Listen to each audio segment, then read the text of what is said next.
Got a funny story for you folks. This is my pressure washer here.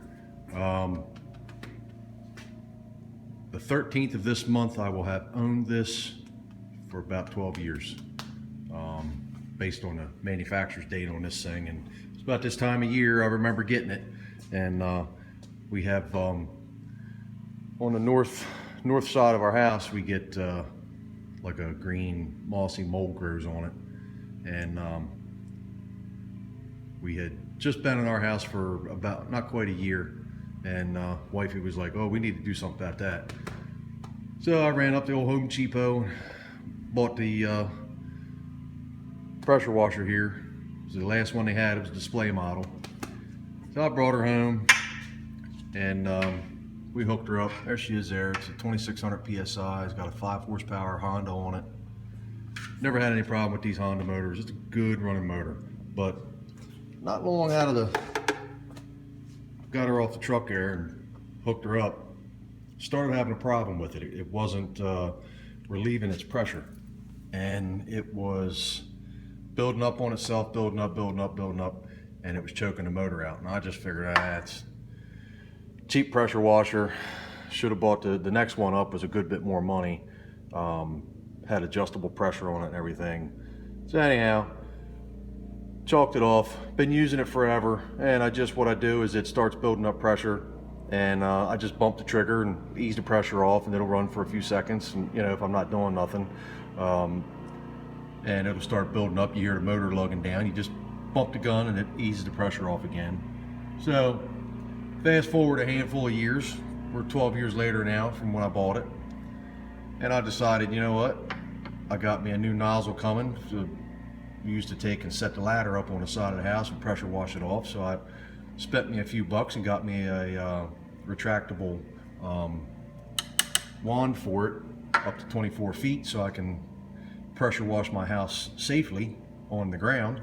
The wand telescopes. And I'm like, you know what? I want to look around on this thing, see if I can put a pressure relief on here. And all this time I'm thinking, this thing needs a pressure relief valve. So, oh, and when I got it, this little screen here, this is where the garden hose hooks up. That screen wasn't there. Somewhere when I got it off the shelf or whatever, like I say, this was display model. Somebody might have taken it, or it might have fell out. It's kind of loose and everything wiggles around, and it does fall out a lot. Either way, it didn't have it. I never noticed it till I used one at work and was like, oh, that's a good idea. There ought to be a screen on mine. So I put that screen in there. So again, we're somewhere in there. I don't remember when I did it, but this was, all intents and purposes, we're fast forwarded till this afternoon. So I take this cover off here, and I'm looking around, and I'm like, oh, what's that fella right there? That little brass looking guy. Huh, that looks like a pressure relief valve. So I take that fella apart, and lo and behold, that's what it is. And in that pressure relief valve is some junk. So I take this off and get my light out here. This isn't going to look too good.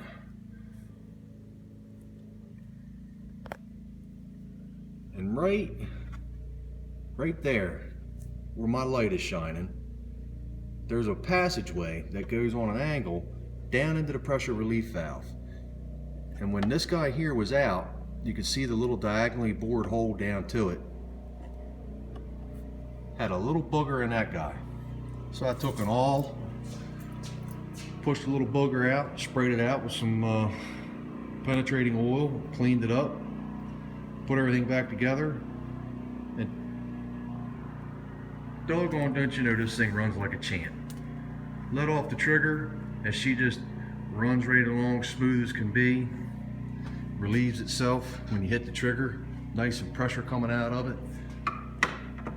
12 years, guys. It took me 12 years to set this thing on the bench and flip it up and look under there and find that pressure relief valve. 12 years. So I hope you get a kick out of that. Boy, well, she runs great now. Man, this thing's awesome.